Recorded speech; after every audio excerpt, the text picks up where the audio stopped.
नमो भगवते वासुदेवाय।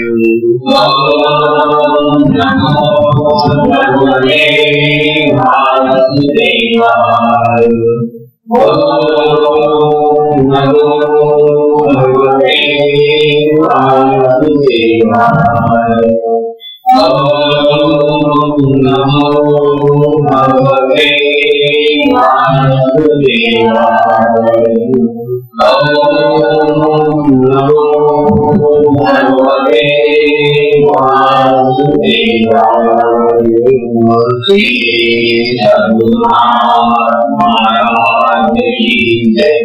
अवधूत चिंतन श्री गुरुदेव दत्त।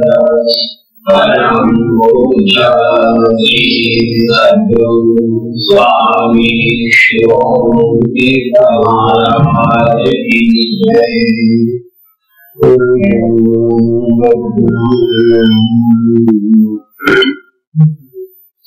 ओम नारायणं सद्गुरुं विशिष्टं शक्तिजगत्प्रपराशरं व्यासं शुकं गौतमं महन्तं गोविन्देन्द्रं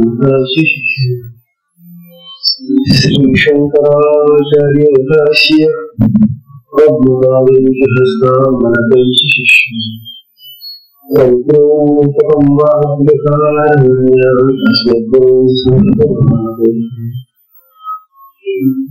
श्रुति सुति पुराणानां करुणालयं निर्वाणी भगवत्पादं शंकरं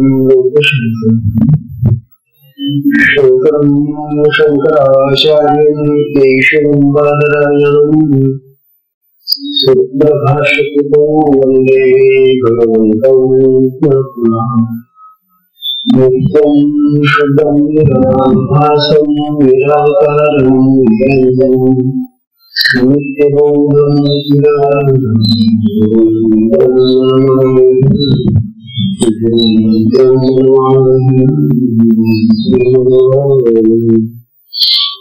ईश्वरो गुरुरात्मेति मुक्तिवेदविभागिने व्यक्तदेहाय दक्षिणामूर्तये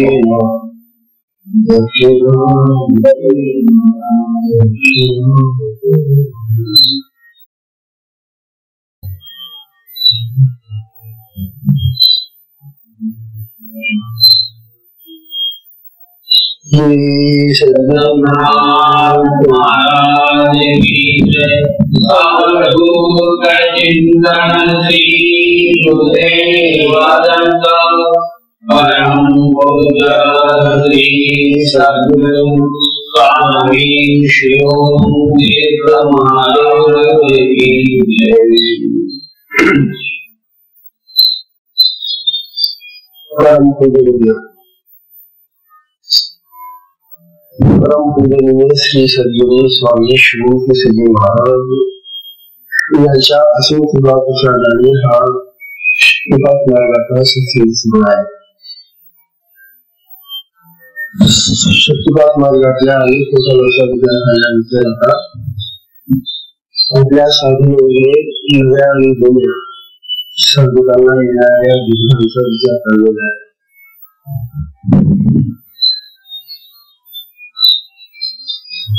आपल्याला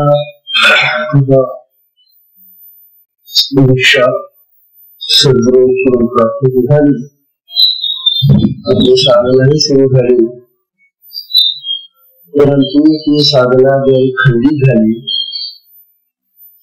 त्या साधनेमध्ये जर खंड पडायला लागला, म्हणजे मधून मधून बंद व्हायला लागली साधना, तरी आपल्याला जो लाभ व्हायला पाहिजे साधनेचा तो होत नाही।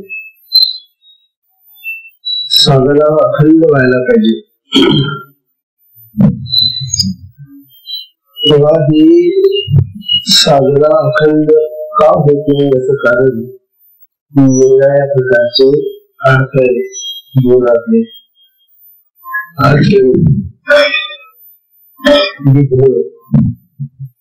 अनेक प्रकार आणि त्यामुळे आपल्याला ही साधना यूज करता येते। काल आपण पाहिलं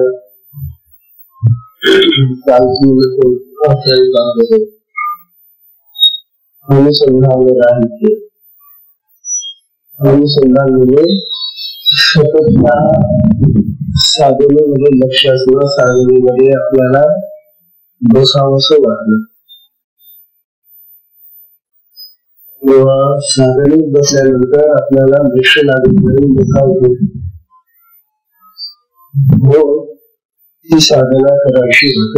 लक्ष जर लागलंच नाही, आपलं मन लागलं नाही, आपलं चित्त प्रसन्न झालं नाही, तर मग साधना करायची वाटत. साधनेमध्ये उत्साह नसतो, स्मृती नाही, उमेद नाही, आणि मग अशी जी साधना ही साधना नुसती बसायची साधना का होती. म्हणून अनुसंधान राहित्य हा मोठा अर्थ आहे.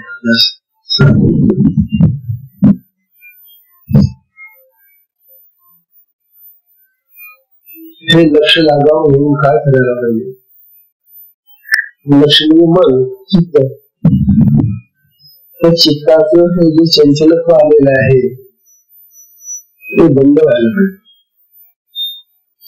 चित्ताचं संचलत्व बंद होण्यासाठी त्या चित्ताला तरी करता येत नाही, आपल्याला मुलाला तरी घालता येत नाही. ते शांत कसं होणार. तेव्हा त्याला पकडण्याचा, शांत करण्याचा एक सोपा उपाय आहे. तो उपाय म्हणजे ज्या मंत्राने तुम्हाला दिशा झालेली आहे त्या गुरुमंत्राचा जप सुरू करा. ही तुम्हाला भक्तीदायी जप सुरू करा. असा जप सुरू करता करता ते मला त्या जपामध्ये आणि त्या जपामध्ये ते आणायला सापडलं की तो मंत्र त्या मनाला चित्ताला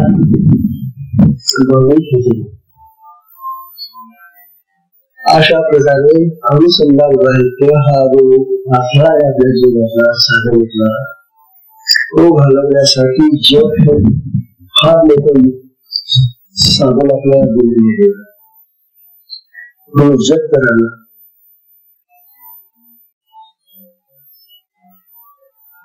त्यानंतर आळस आळस हा एक महाशत्रू पाहिला. हा शत्रू प्रपंचातही आहे आणि परमात्म्यातही आहे. तेव्हा आळशी मनुष्य कोणालाही आवडत नाही. घराच्या लोकांना एखादा खाण्यावर पोटांचा झोपून राहतो, काम करत नाही, काम करत नाही, घरामध्ये सदस्य जातो, झोपून राहतो. कोणाला आवडेल आणि लोकांनी आवडत तसा आळशी मनुष्य. त्या शक्तीला कसं आवडेल. जो साधना करण्यामध्ये आळस करतोय असा साधक शक्तीला आवडत नाही. आणि शक्तीला जर आवडत असेल तर त्याची साधना कोण करेल. म्हणून हा आळस झटकला पाहिजे, आळस सोडला पाहिजे. आळस झटकण्याचा सोडण्याचा सोपा उपाय आहे प्रयत्न. प्रयत्न आणि हा यत्न प्रयत्न म्हणजे काय आहे की त्या आळसाला झटकून आपण मुकाम बसायचा. आळशा मला त्रास देतो का असं म्हणून सांगून हा प्रयत्न पूर्वक बसायचं. प्रयत्न हाच आळस घालवण्याचा खरा उपाय.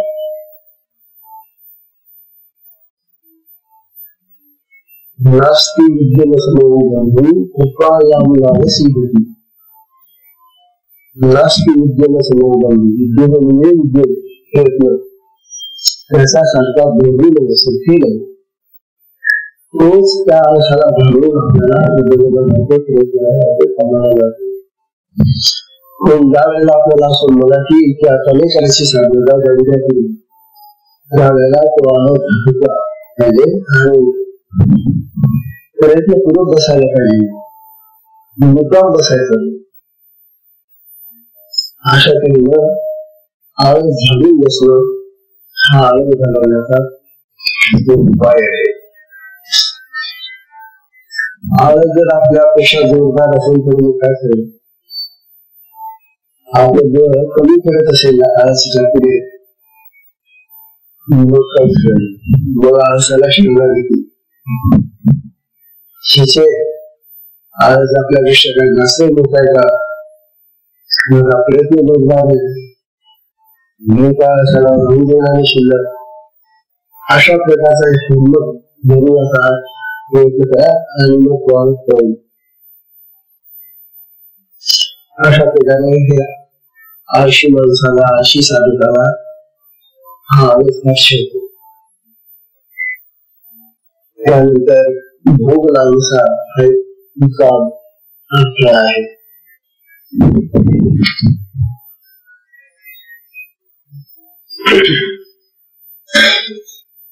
साधनेला बसल्यानंतरच हा भोग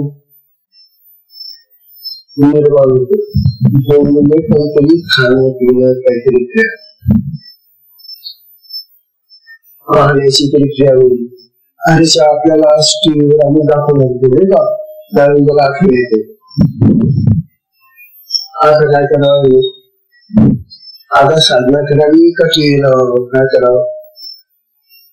त्याला काल तुम्ही समजलं असतं तर त्यांना कमी ऐकलेलं असतं की उद्या आम्ही टीव्हीवर अमुक वेळेला अमुक मोठा कार्यक्रम दाखवला. त्याच्या डोक्यात राहतात चांगला कार्यक्रम बघतो आणि ती त्याची साधनेची असते. साधनेला बसायचं, साधनेला बसल्यावर पण असेल घेऊन आणि लगेच त्याला आठवण आली हरीशा आपल्याला तर टीव्हीवर आम्ही काय करतो. ही भोगलालच आहे. आता ही पाहण्याची, गिळायची, खाण्याची, ऐकण्याची अशा प्रकारच्या लालसा निर्माण होतात.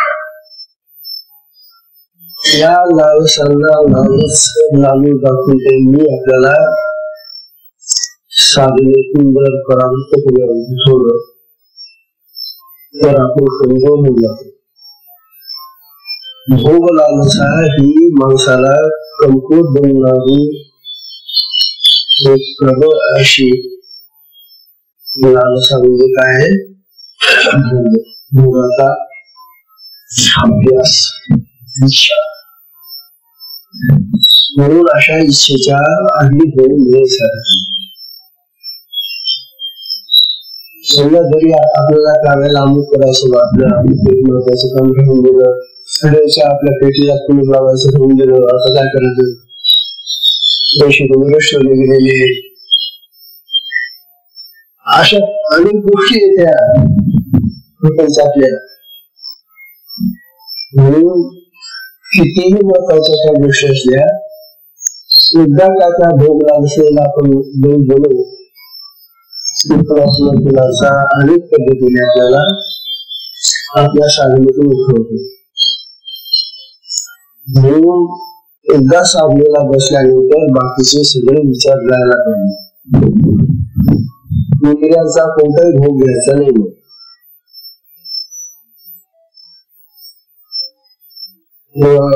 खाण्याची, पिण्याची, ऐकण्याची, पाहण्याची ही जी इच्छा आहे ही भोग लालसा आहे.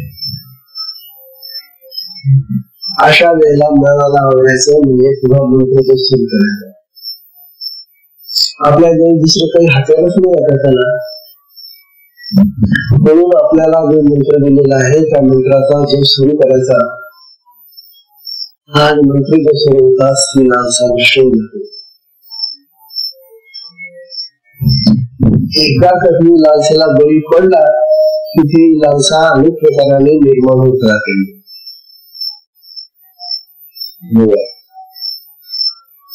ज्ञानेश्वर मला सांगतात किती समजून आपल्याला ते म्हणतात विषयांचा विसरून पडे, म्हणजे विषयातला खाणं पिणं पाहणं ऐकणं इंद्रियांचे विषय यांचा विसर पडला पाहिजे. विसर त्यांची आठवण यायला नको. विषयांचा विसरून पडे. मग विसर पडला की इंद्रियांची कसमस मोडे. इंद्रियांमध्ये मग सुद्धा निर्माण होते.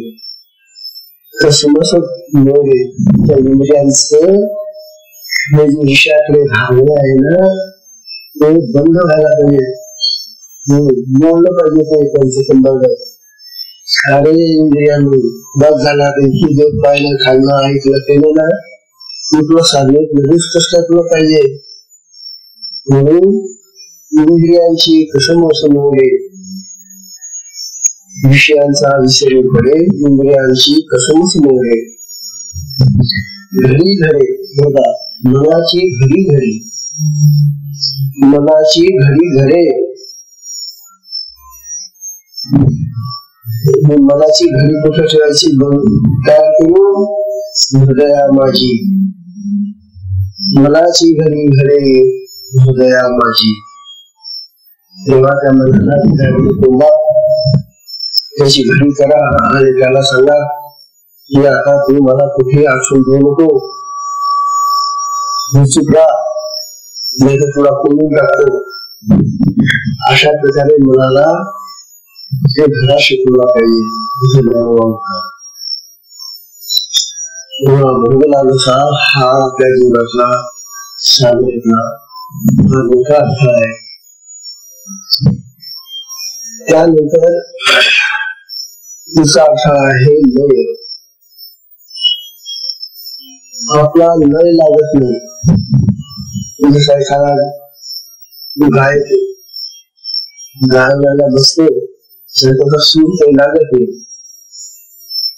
तो प्रयत्न करत असतो की मला अमुक सरावण्यात आहे गाणं गायचे. परंतु काय आश्चर्य ते सूरच त्यांना सांगा पकडता येत नाही. लागतच नाही. जसा त्या वेळेला त्याचा सुराचा लय होतो त्याप्रमाणे आपला साधनेमध्ये लय बिघडून जातो. साधनेमध्ये बसल्यानंतर अनेक साधनांना झोप लागते.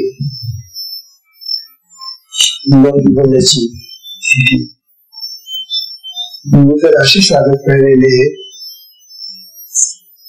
आणि तो आता बसला आमचे काहीतरी तेवढंच झोपून जातो.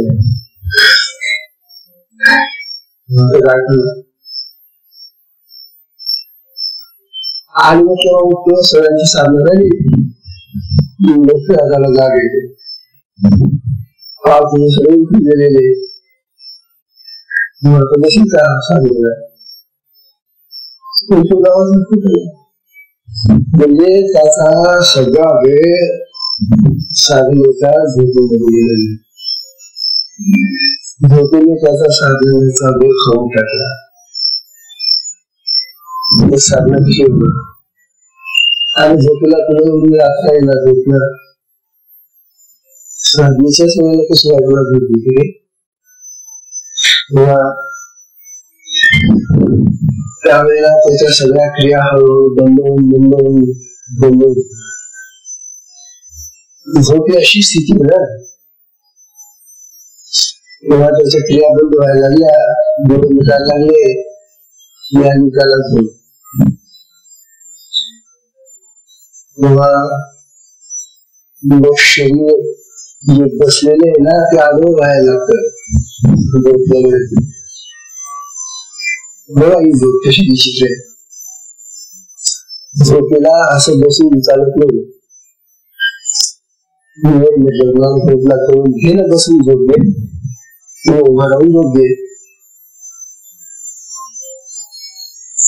बसून आणि उभं राहून झोप होती. म्हणून काय करावं म्हणजे झोप घालवण्यासाठी उभं राहावं. ज्याला झोप आवडत नाहीये झोप येते साठी आणि तो आडू व्हायला पाहतो. विशेष करून जातो अशा वेळेला त्या साधकाने ती झोप घालवण्यासाठी बसून बसावं आणि झोप आवडतात उभं राहावं. मग त्याची झोप होऊन जाते, झोप जाते. झोप तर घालवलीच पाहिजे, पण झोपेसाठी वेगळा वेळ आहे ना तुम्हाला. म्हणून झोप म्हणजे लय झाला आपला फार मोठा अर्थ आहे.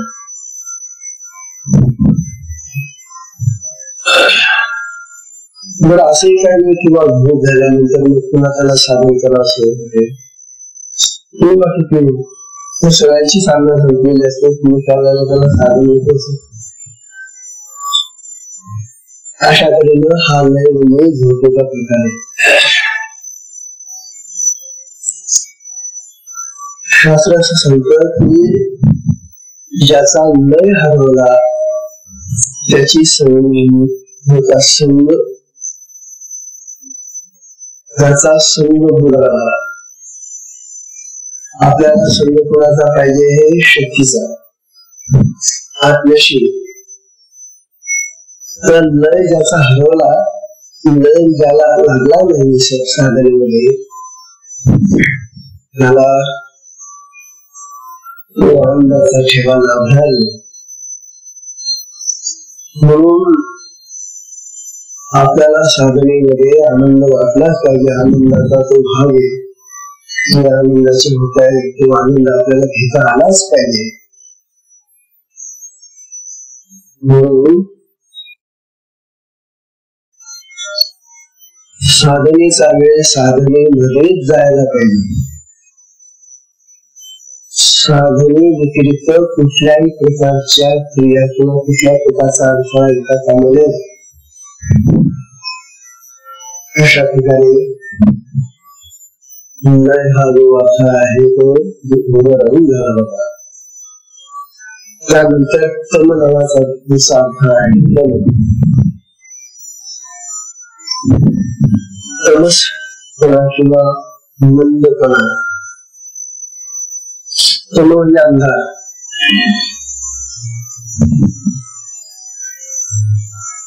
साधनेला बसल्यानंतर त्याच्या डोळ्यापुढे अंधारे येतात. कोणता साधक सांगता सुद्धा आम्हाला, अहो आम्ही बसलो साधनेला की आमच्या डोळ्यापुढे अंधारा येतात. अरे तुझ्या डोळ्यापुढे अंधारे येतात, तुझं डोळे तर लावलेलं असतं ना. डोळ्यापुढे अंधार कसे येतात? डोळे लावल्यानंतर अंधारे येतात. म्हणजे डोळे उघडे शिवला साधन करतो का? साधनेने गोष्ट लक्ष ठेवायचा. ही साधनेला बसल्यानंतर डोळे बंदच व्हायला पाहिजे. कारण हा डोळ्यांचा चंचलपणा किंवा काय केवळ उघडले गेले डोळे तर ते मग इतरांचा व्यापार नसतो. कोणाला कशा क्रिया उदाहरण, कोणाला कशा उदाहरण, कोणाला कशा उदाहरण. तुला काय करायचंय? त्यांच्या क्रिया करण्यामध्ये तुला काय स्वारस्य? म्हणून डोळे बंद करून ठेवायचे. दुसऱ्याकडे काय तुला म्हणजे हा जो उत्तम नावाचा अर्थ आहे, हा डोळ्यापुढे अंधारे अनुभवली.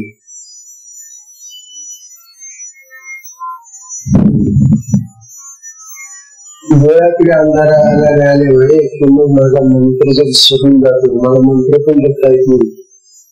बघा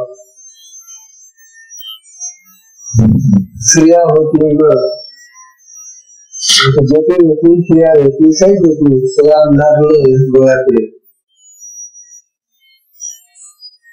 क्रियाही होत नाही.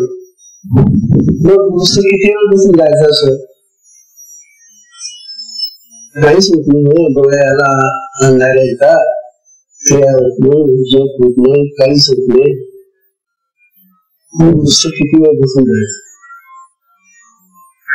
म्हणून अशा तम आलेल्या साधकाला साधनेमध्ये उठून कळावंसं वाटतं.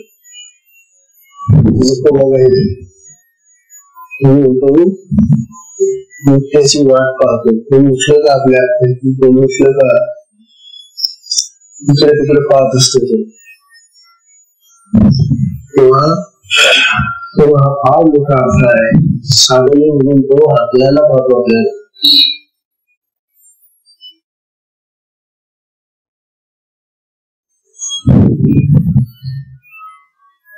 आता बघा, उठला समजा असा हा साधनेतून प्रमाणे उठला,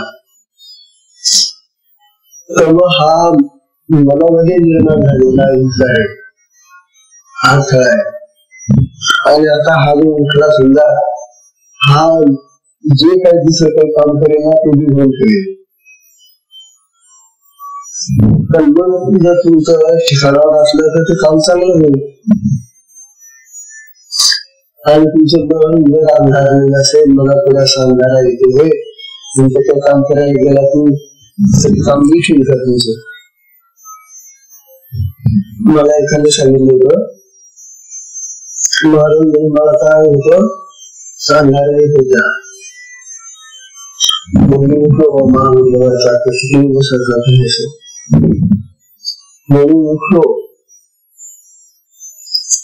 घरात गेलो, आता मला पाणी प्यायचं होतं. आता त्याला पाणी पिण्यासाठी काय करायला पाहिजे, घ्यायला पाहिजे ना.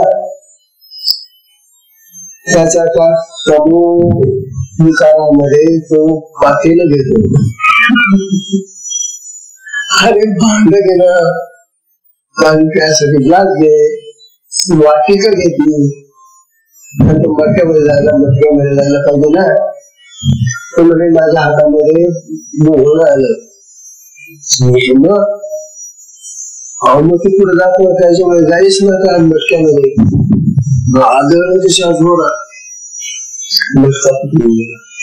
घरातले सगळे लोक रोडायला लागले, अरे ओ मटके का फोडून राहिला, धावत आले माझ्याकडे, काय झालं तुला.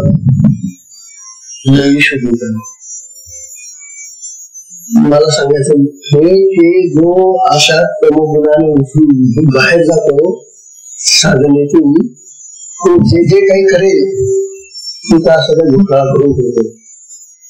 डोळ्याकडे अंधारी असताना तम असतो ना, मंद असतो त्यावेळेला तसं होतो. म्हणून असं कोणतेही काम करत होतो, पण सगळं पुस्तक घेतलं वाचायला, काम झालं काय वाचला.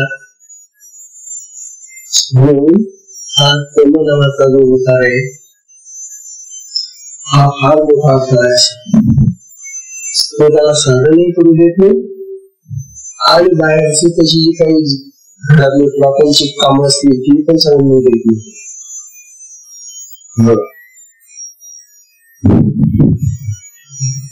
काही दूर अशा कल्पनांचा किंवा शब्दांचा त्याला त्यावेळेला अर्थही कळत नाही.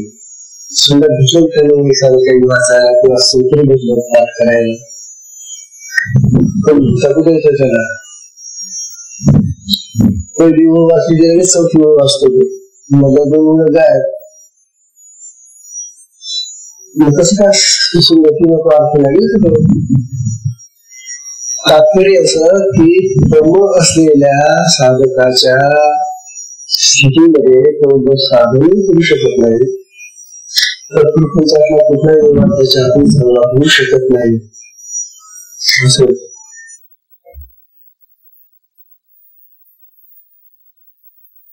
पुढचा जो अर्थ आहे विक्षेप.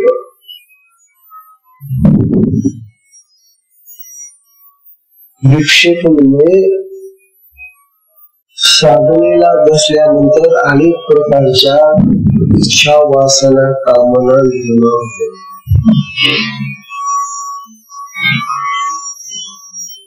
नाना प्रकारचे संकल्प तयार होतात मनामध्ये.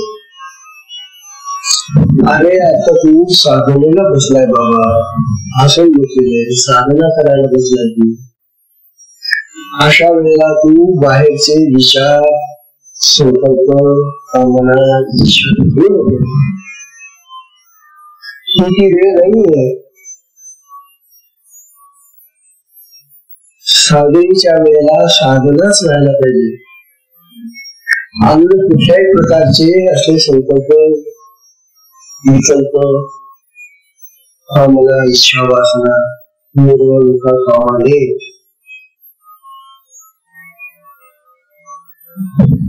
चित्त अतिशय चंचल झालेलं असतं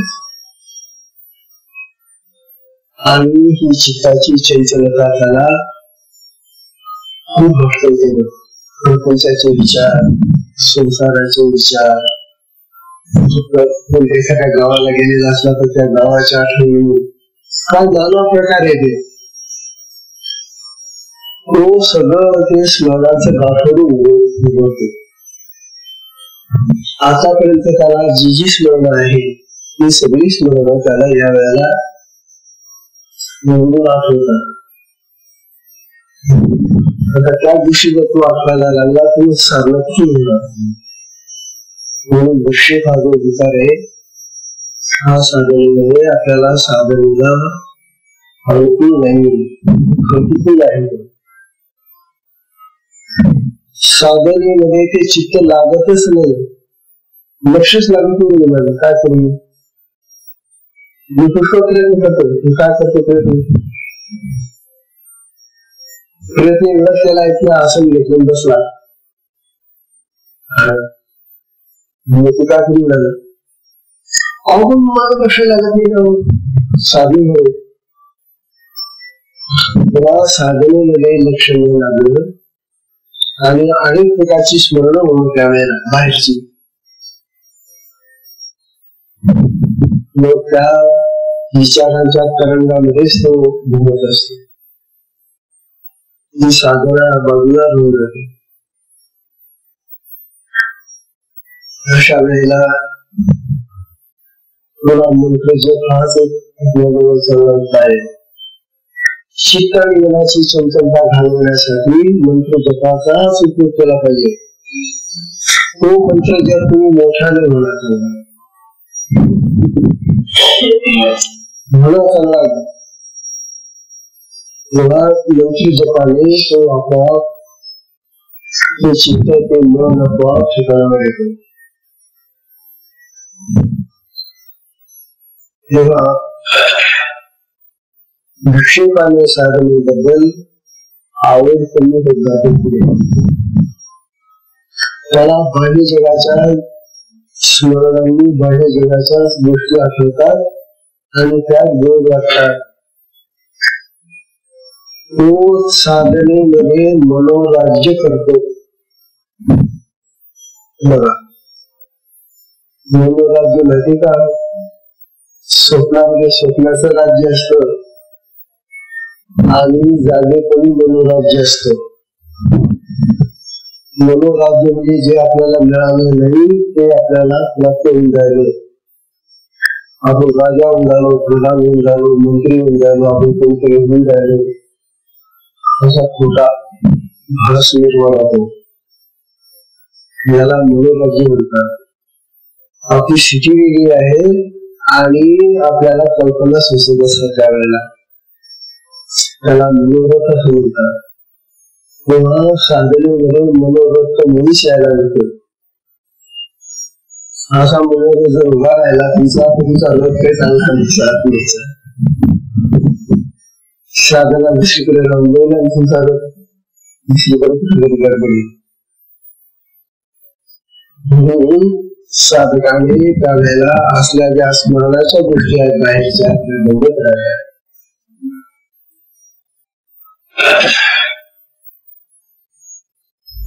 त्यानंतर रसस्वादनम हा दुसरा अध्याय आहे 7वा. रसस्वादन. रसस्वादन म्हणजे सुखाची गोडी. आता सुखाची तुला गोडी पाहिजे ना, मग कोणतं सुख पाहिजे रे तुला? कोणत्या सुखाची गोडी पाहिजे तुला? तू साधना कुठल्या सुखासाठी करतोय रे? ही साधना तू संसारातल्या सुखाच्या गोडीसाठी करतो का? ही जी सुखाची गोडी आहे त्याला रसस्वाद. तेव्हा हा रसस्वास या बाह्य प्रपंचातल्या जगातल्या सुखाच्या गोडीसाठी नाही, ही आत्मसुखाची गोडी आहे. ही आत्मसुखाची गोडी लागावी म्हणून तू साधनेला बसलेला असतो. पण तुला ते सुखदेव बाजूला निघून आणखी कोणा जगातही सुख असून राहिलं. अनेक अशा सुखकारक आनंदाच्या अशा गोष्टी आठवत असतात.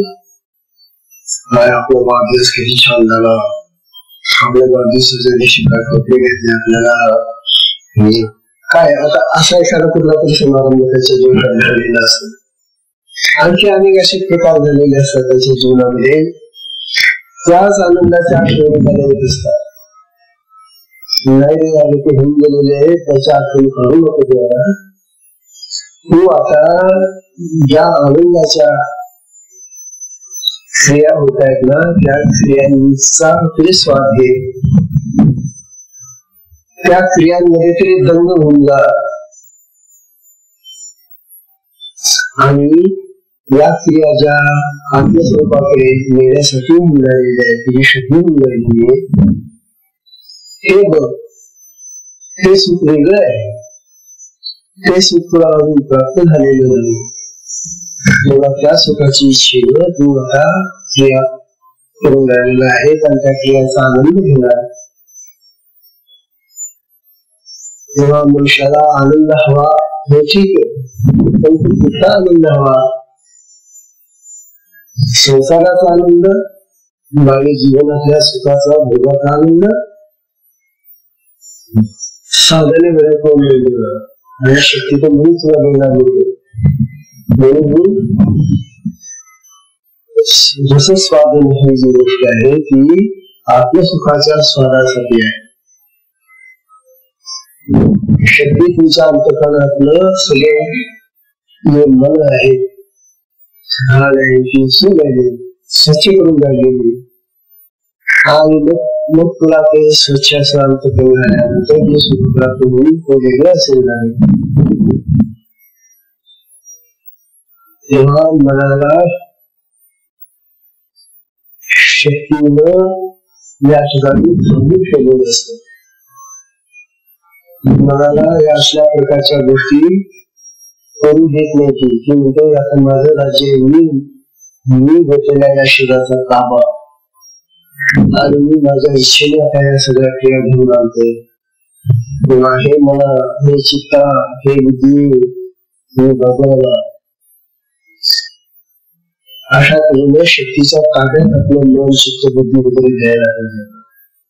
शरीर सुद्धा आपण तिच्या ताब्यात घेऊन टाकतोय, मात्र तू सांभाळा शरीराला.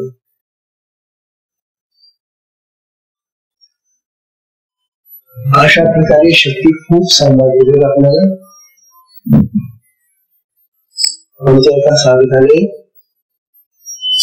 त्या शक्तीच्या आवेशामध्ये आमची विहीर आहे मुंबईच्या आश्रमात, मोठी विहीर आहे.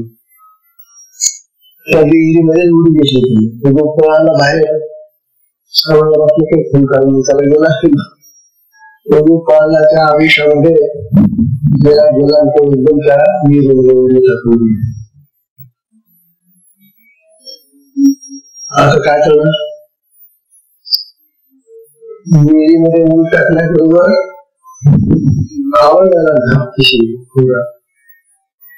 आता सगळे लोक आपल्याला कामं नाही, बाहेरचे जे शुल्कात पण बघा शक्तीने त्याला बोलू दिलं नाही. पोचायच नव्हतं. आता पोचायची उडी मारतो बुडारच ना पाण्यामध्ये, पण बुडाला नाही. कशाला तरी त्याने त्या दगडाला कशाला तरी कोपरा धरून ठेवलं. मी पडलो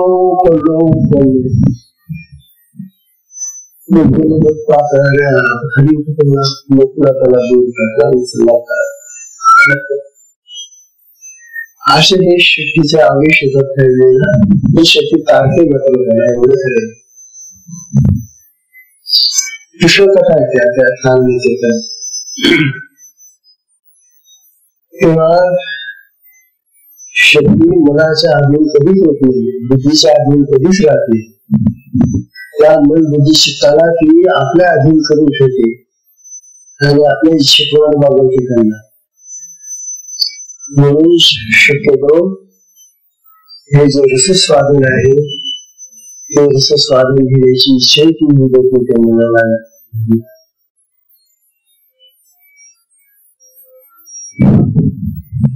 एक गोष्ट लक्षात ठेवा,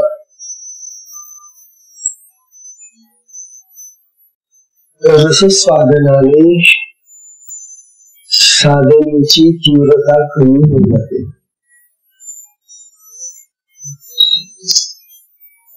साधनेमध्ये जी तीव्रता ज्या चांगल्या क्रिया होतील त्याला त्या क्रिया आता बंद व्हायला लागू जातात रसस्वादनामुळे. म्हणून कुठल्याही खाद्यपदार्थाचा किंवा कुठल्याही दृश्य पदार्थाचा भोग इच्छा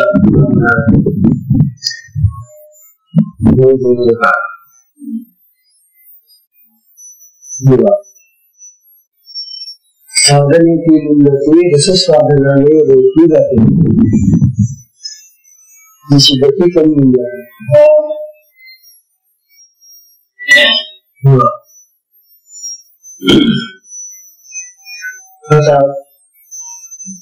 तुझा अर्थ आहे अथवा शून्यत्व. शून्यत्व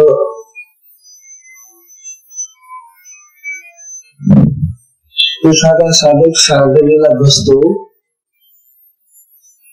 आणि साधनेला बसल्यानंतर त्याचे देह भांगून जाते,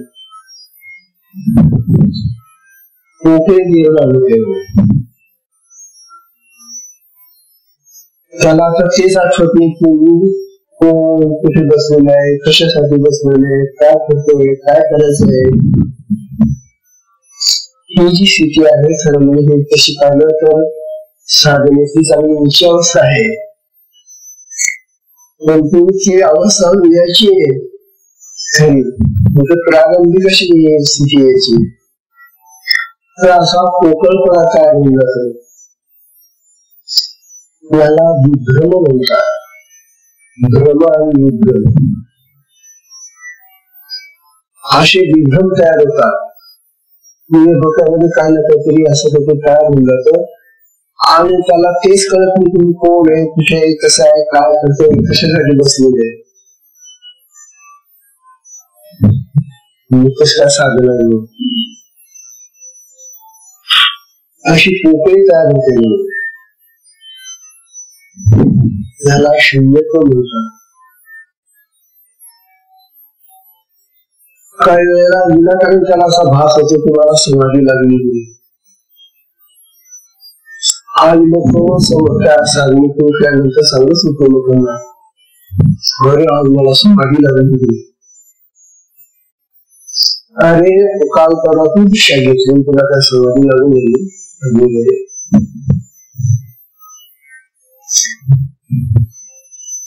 पण त्याला तो समाधीचा भास होतो. त्यांचा ऐकलेला असताना समाधी म्हणजे काय असते, कशी लागते, काय होतं. आणि तो पोकळपणा येतो ना, भ्रांत चित्त विभ्रम निर्माण झालेला असतो. त्याचा पोकळी निर्माण झालेली असते आणि त्या पोकळीमध्ये त्याला काही कळतच नाही. मग त्याला असं वाटतं की मी समाधीमध्ये येतो.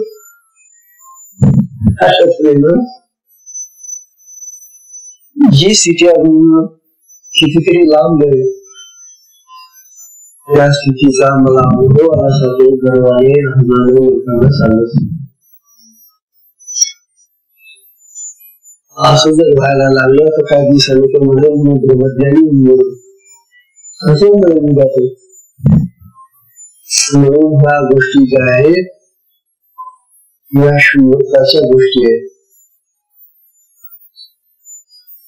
सगळी कशी समाधीची अवस्था यायला कितीतरी काळ लागणार आहे, कितीतरी त्याची साधना व्हायला पाहिजे.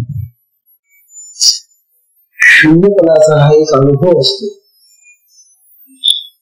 अशा शून्यपणाने साधनही बनवून जाते.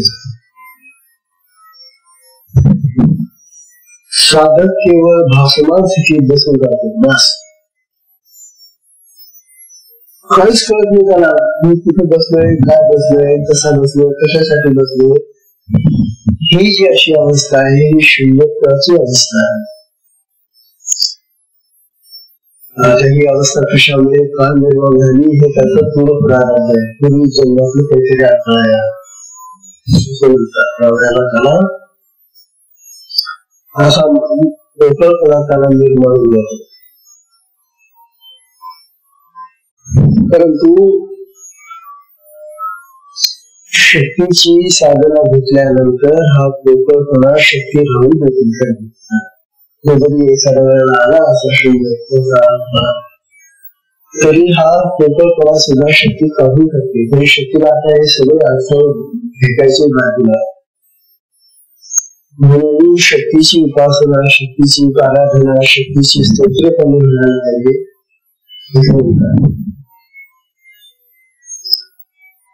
अशा तऱ्हेने हे 7-8 अर्थ आपण पाहिले. आता पातंजली दर्शनामध्ये भगवान पतंजलीने काही वेगळे अर्थ सांगितले. त्यांचाही विचार करायला पाहिजे. हे जे अडथळे आहेत हे अडथळे आपल्याला वारंवार येऊ नये. निदान कोणता अडथळा आला त्यामुळे आपली साधना झाली नाही एवढं तर कळलंच पाहिजे साधना. आज आपली साधना का झाली नाही, कोणत्या गोष्टीला आपल्याला अडथळा आणला एवढं समजतच नाही. जमताना दररोज समजत राहिलं. म्हणून आपल्याला कोणत्या अडथळ्यामुळे आपली साधना होत नाहीये हे कळलं पाहिजे. म्हणून हे अडथळे आपल्याला जाणून घेतले पाहिजे. भगवान पतंजलींनी एक श्लोक लिहिलेला आहे. त्या श्लोकामध्ये या सगळ्या अडथळ्यांची नावं सांगितलेली. स्वादिपाद भागे त्यामध्ये आलेला हा श्लोक.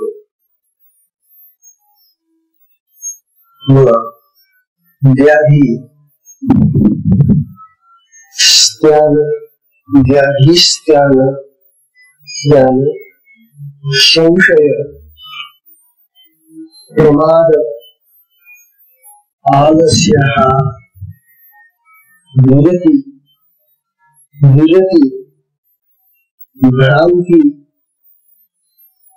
भ्रांति दर्शन अलब्ध भूमिकत्व